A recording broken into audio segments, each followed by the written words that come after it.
Uniteam 2.0, itinutulak ngayon ang Duterte-Marcos tandem para sa 2028 elections.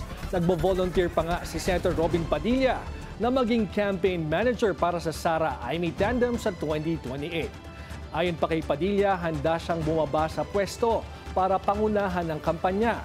Sinabi niya ito sa kanyang speech sa Kuala Lumpur, Malaysia, kung saan nakasama niyang dalawa sa Independence Day celebration kasama ang mga OFW. Nagulat din ako sa Sara Amy ni Senator Robin at nung umakyat sa stage si Senator Amy at tinanong siya ni Robin, ano ba yan? Tapos sabi ni Senator Robin, basta upo ka na lang.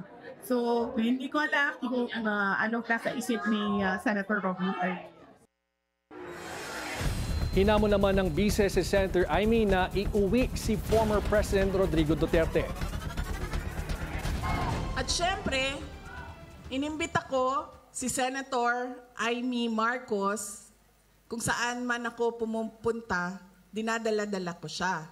Kasi sinasabi ko sa kanya, hindi ako ang magbabalik kay dating Pangulong Duterte sa Pilipinas.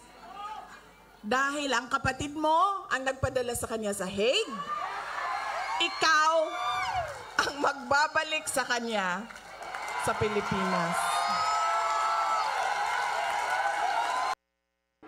Matatandang inendorso ni VP Sara si Senator Amy nitong nakaraang midterm elections matapos ang pagkalas ng senador sa alyansa para sa bagong Pilipinas slate ng kapatid na si Pangulong Bongbong Marcos.